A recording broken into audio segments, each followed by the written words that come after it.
Well, I wanted to thank you for taking time to speak with me today. Yeah, it's no problem. Thank you for having me. I wanted to ask you if you could take me back in time and tell me how Faulty Rivals became a reality. Um, so it started off as a project where I just wanted to try and just write some more like kind of rock songs that and try singing them and stuff like that. As you know, for most of my musical experience prior to that, I had never really been a singer, and I was doing more like extreme types of music. Hmm. So that's kind of how it started out, and then I just got into the studio with a good friend of mine, and we recorded an EP, and from there, it just kind of started to find other people to work with, and just kind of snowballed from that point, and that was I'd say where it really all started then. Yeah, and Okay. this was quite a few years ago now, but it's either way, it's become a very fun and interesting journey. So And Time to Revolt is out and yes, uh, and contains three great songs. I wanted to ask if you could speak on the title track. sure. So that one is, definitely more of a heavier, more shred kind of song for our style, right? Mm. Lyrically, I guess it was coming from a place of feeling a bit how do I put it? Feeling a bit like of hopelessness or a bit of angst or bitterness around like some of the socio-political kind of problems that are going Sure. on, right? And it was just like a way of kind of venting a bit about that, right? And the lyrics touch upon economic problems, and then they also touch on like problems with like war and international violence, I guess. So then it's kind of like just saying like we can't really do anything to change these unless we actively take part in being the solution to it, right? Sure. Absolutely. So that's kind of where it comes from lyrically, the song. Um, and then in terms of the instrumental, like it was just something where I wanted to have a mix of like punk rock, but also kind of like heavy metal, like thrash metal kind of instrumentation, which is some cool like guitar leads and stuff like that. Sure. And the song really hit home with me because I feel the same way you do about all these things going on in the world right now. It seems like everyone's concentrating on being divided instead of united. Mm-hmm. Yes, yeah, I completely agree, and it's I think there's a lot of factors that come into why that might be happening, but Sure. it seems like in the end, everybody just wants to be happy. Everybody wants to afford a decent lifestyle and, Sure. all that, but it's kind of like where there's all these problems that seem to be, interfering with that sort of thing. And then we have Tears in a Vial. I wanted to Mhm. ask if you could speak on that track as well. Sure. That one is more of a breakup song. That one's I guess more. It's not. It's more like personal related, I guess. So yeah, just feeling like that kind of sadness or you know yeah, I guess the sadness that you would feel after ending a long term relationship. And there's always like kind of a whirlwind of emotions that kind of come Mhm. with that sort of thing, and you know, um, I guess that's kind of what it would be about, Sure. and yeah, I'd say that's probably it really to sum that one Mhm. up, and I feel like the music kind of reflects that sort of Yeah. vibe as well by having Sure. its ups and downs dynamically, and having some softer parts in there, so yeah, another kind of fun track that kind of hits home, I'd And then say. you finish it with Guilt Beyond Behind the Truth. I wanted to ask if you could speak on that one as well, because I loved all three tracks on it. Oh, awesome! Glad to hear. But yeah, that one talks more about the struggle of like kind of like holding on to guilt, Hmm. whether that be, something that happened or it's kind of like self-imposed, right? It's just like the idea is that it's similar to other kind of like mental health issues where it's always kind of like poking its head around the corner kind of thing, Sure. right? So that's kind of how I wrote the perspective of that song, is kind of portraying that sort of thing. And so yeah, that's kind of like what the that one means to me. And this release is, to me, your strongest release of date. I wanted to ask you, is it a symbol that there will be a full release coming in the future? Yes, so there will be a full album that's going to come out. We're anticipating sometime in the summer. Hmm. Um, so what our plan right now is to release a new track every like roughly 2 months or so, right? And basically that's going to lead up to the full album being available, and yeah, that'll be sometime in the summer of 2026. And upon release, does a band have implications of taking to the road? um I mean, we would love to.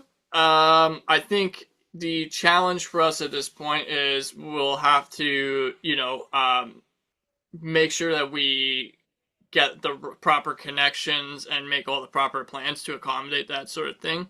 We will definitely be playing in Canada as much as we can, right? Coming to the States is obviously a little more difficult just Sure, because of like visas and stuff like that. But sure. we're gonna make the most of what we can throughout coming in throughout Canada. And I thought the artwork for this release was very strong as well. I wanted to ask who was responsible for it. So a family friend of ours, her name's Jane Davidson Snyder, and yeah, she did a wonderful job with the artwork on that one. I kind of gave her like a rough idea of what I was thinking, like in terms of a concept, and then she took it from there, and she took it and ran and did a wonderful job with it. And we spoke of Baldy Rivals and how it became a reality. I wanted to ask you if you could also take me back in time and tell me how your musical endeavor started and what age you began. Sure. So I started playing guitar when I was about 9, going on 10 years old.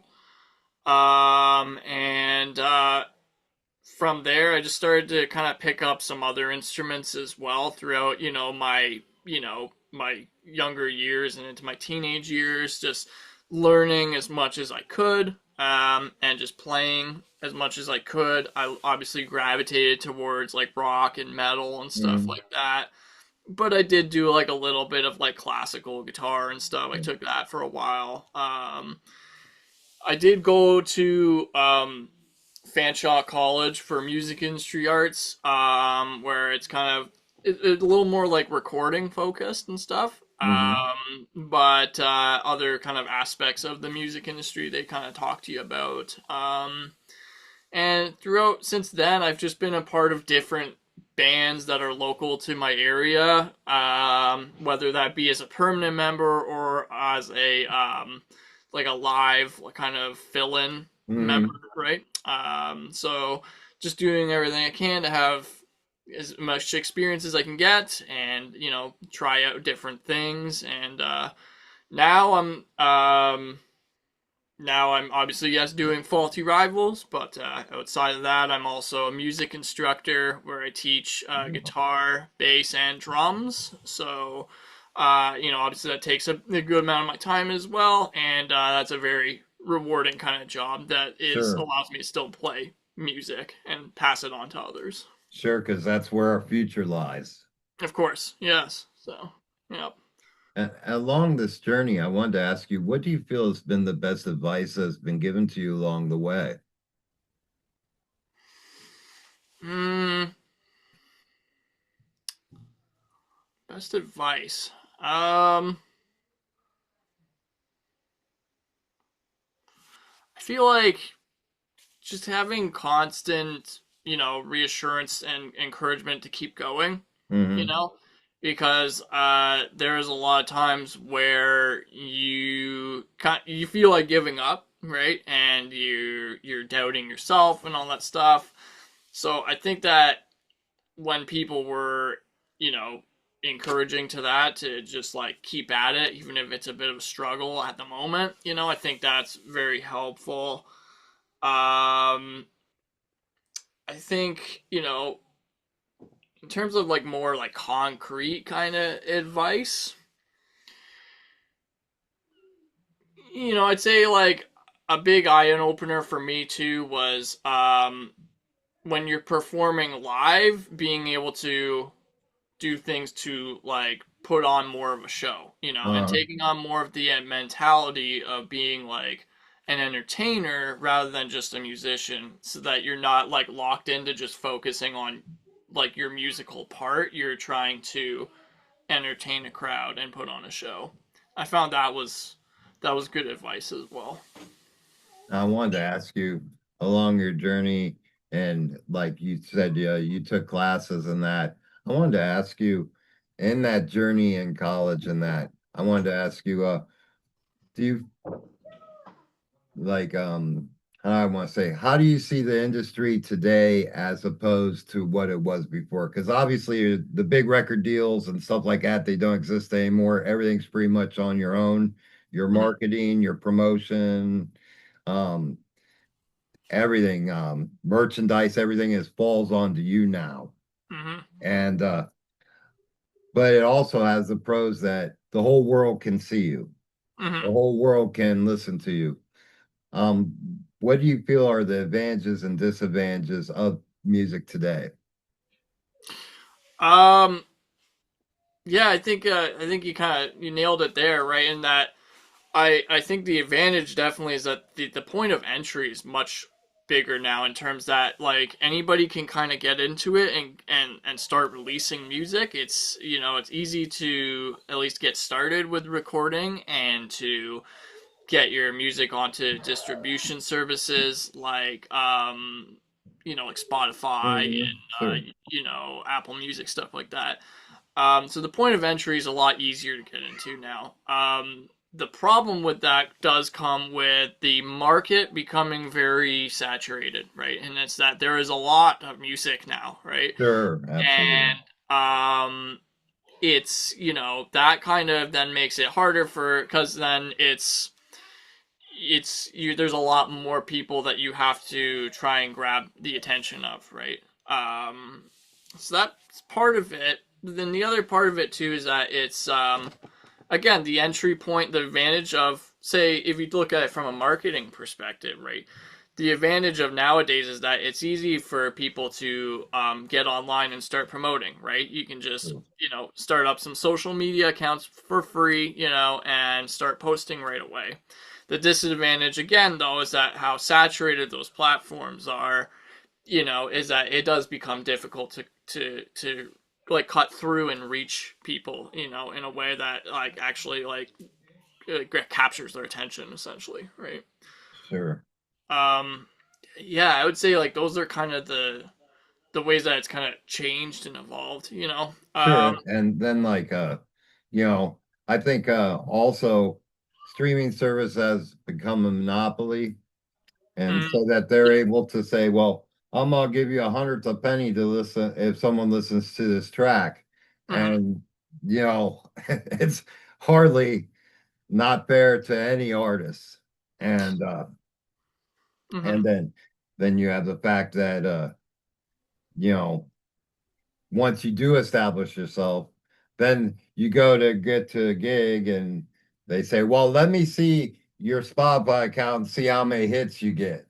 And yep, they base upon that instead of your talent. yes. So yeah, and there is. there's unfortunately that kind of challenge too, where it's people build their impressions off of the numbers, Sure, so then that it can make it hard for if you're just starting out because it might be harder to get new opportunities if your numbers uh, aren't very big yet, right? sure, So yeah, totally, right.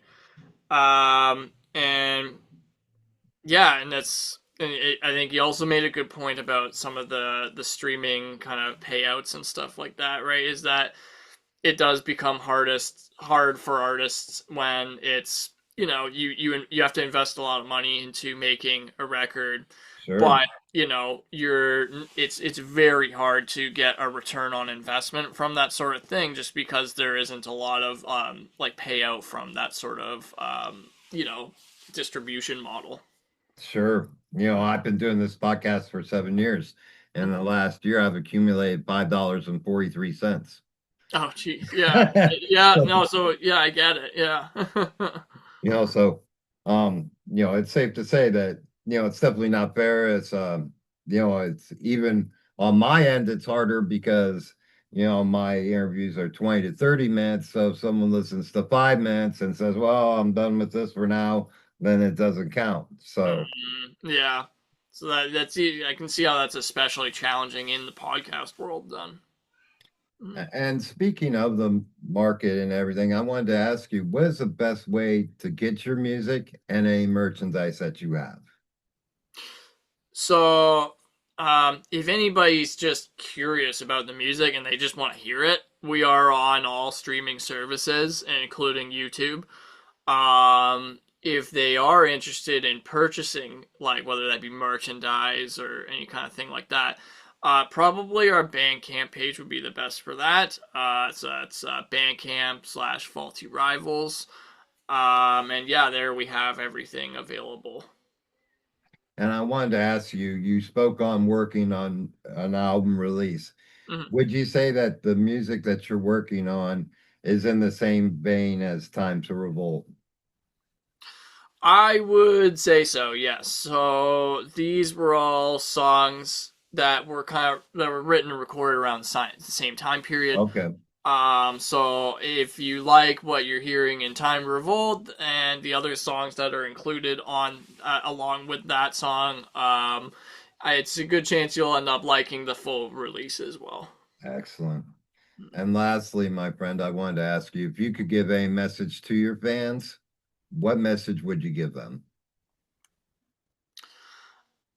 Um, I'd say, you know, thank you for being a part of it, and thank you for checking out the music, and obviously we hope you're enjoying it. We hope to see you at a show sometime, and yeah, it's just big thanks.